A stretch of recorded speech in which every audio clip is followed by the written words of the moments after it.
Hello and welcome to All Things World, our second episode, I should say.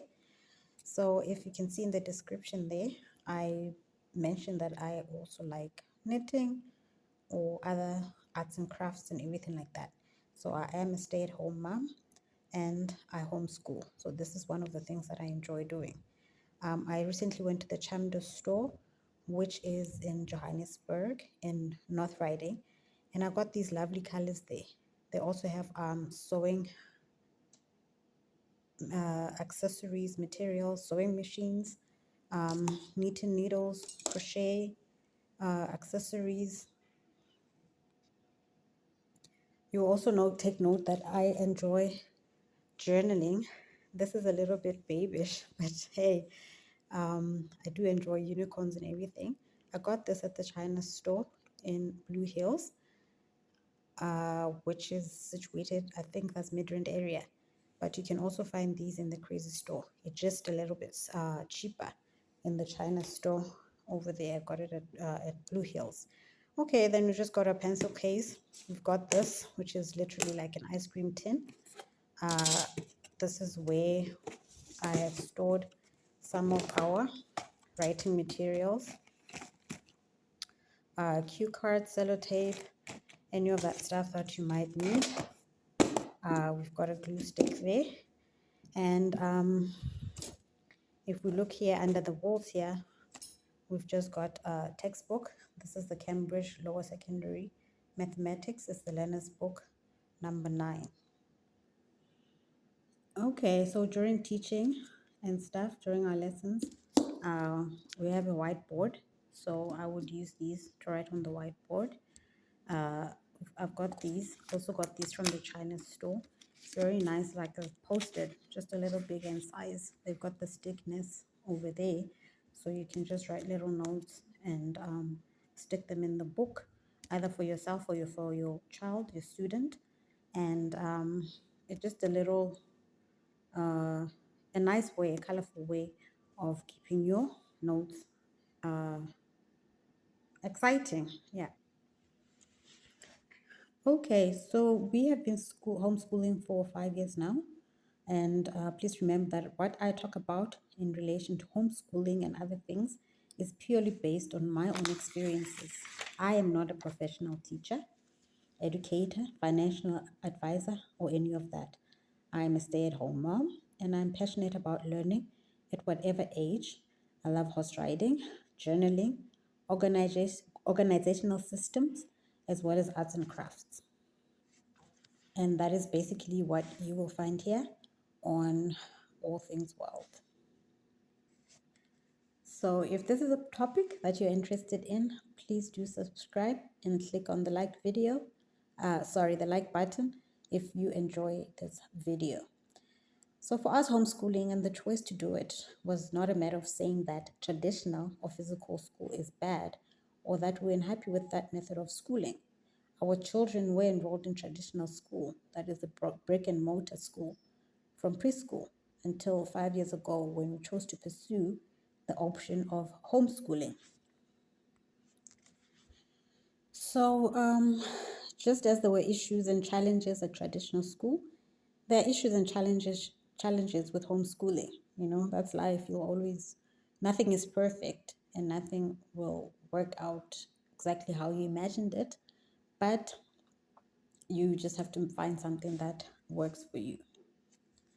On the other hand, there are tons of great things that come from a traditional schooling, and there are also a ton of great things that come from being homeschooled. We have been doing it this way for the past 5 years, and that is what has been working for our family. Not only because of the flexibility that homeschooling offers, but also because of the ability to tailor learning to each individual child. I should say that because of the internet, there is a tremendous wealth of information available. And more than anything, it is easily accessible information. So we had thought about homeschooling for more than 10 years, but because of the area that we're living in, and obviously the internet or the availability of online school platforms was not as prevalent as it is now. So we did think about it, but we found that if we were homeschooling, to get the material, to get to a cottage, and all of that stuff was just a little bit difficult. So having access to all of this information is a definite plus, but you also have to be careful. You have to make sure you get information from reliable and trusted sources. As with anything that gains popularity and where there is money involved, there are people out there who will, companies, fake companies, or just people who really don't know what they're doing, but they will rip you off in convincing you that they are the place um, that is going to help you or assist you. So you have to be careful with all that information out there, that it comes from legit sources. Once you have accessed information and done your research, you need to make sure that you take your time in analyzing and understanding the information that is in front of you. And as with anything, be aware that because there's so much of it out there, it can get overwhelming and extremely confusing. So yes, information is good, but information can also be a curse. Too much of it, too many options, you end up not knowing which way to go. It makes you very indecisive.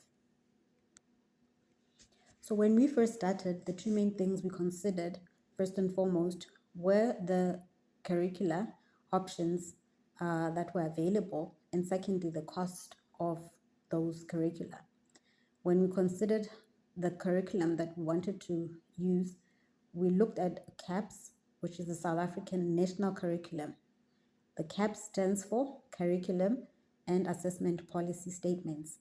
And basically, you do that, and it leads to the attainment of the National Senior Certificate, which allows you to get into university. So that is the qualification that you would need. We looked at Cambridge, which is a British system. We also looked at the IB system. And then we can say that each program has its pros and cons, but we'll look more into it in the next video. So we decided to continue on with the Cambridge system, as it is the system that is most familiar to us. It is easily available, it's got a lot of resources, and of course it is internationally recognized. It was actually great fun because I went through the Cambridge system when I did high school many years ago. And it was quite interesting because I actually found this biology GCSE edition by Geoff Jones and Mary Jones. And going through all of this, it's exactly everything that is still being taught and learned. So it's quite interesting to have that information here and to show my children that this is the book that I used in high school, and it's the same book and the same information that they are still required to learn. So apart from the textbooks that we also have ebooks.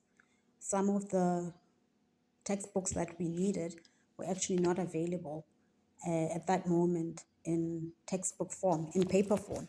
And for me personally, I actually prefer the actual physical book.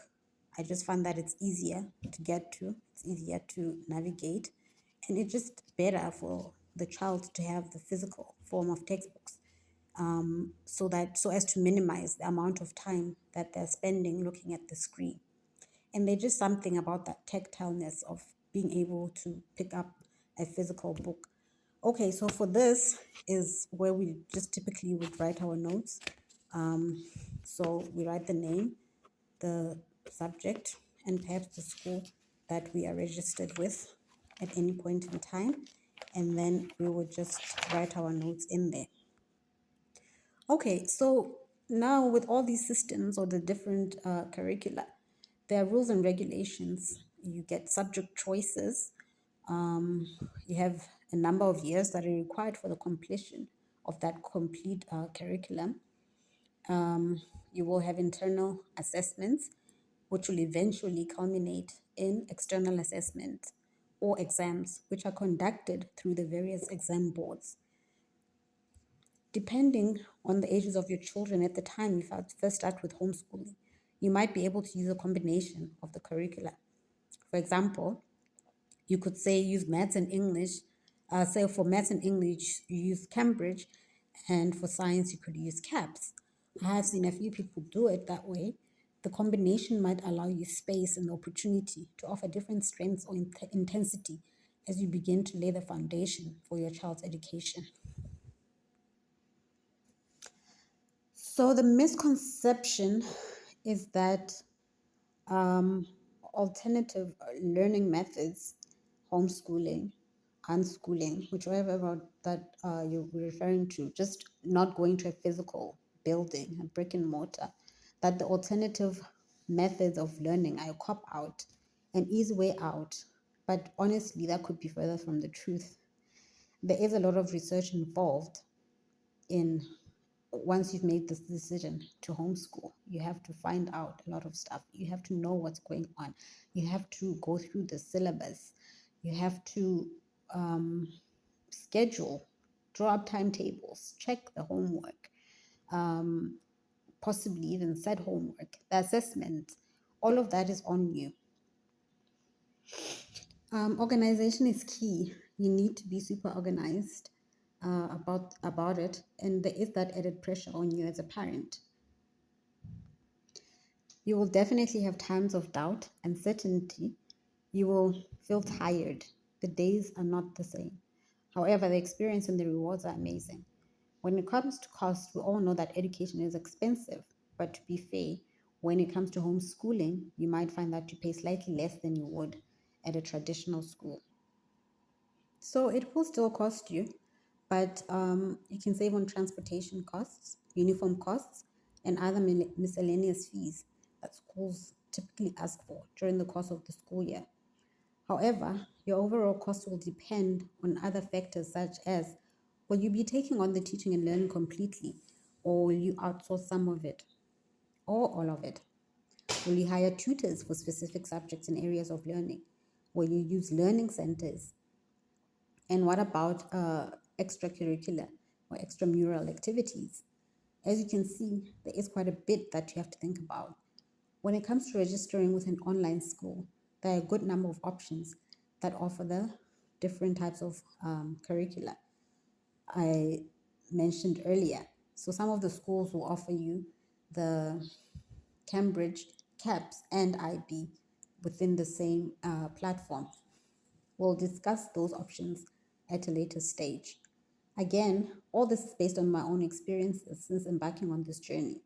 There's a lot that I have had to tweak, drop, and pick up along the way. I hope that the information I share will be valuable and helpful to you. Most importantly, remember that you're not alone. Whether you're thinking about this option or are already on the homeschooling path, you are not alone. Ultimately, the point is that we all want what's in the best interest of our children. If you have any questions or would like to share your story, please do so in the comment section below. Until next time, this is April. See you then. Bye.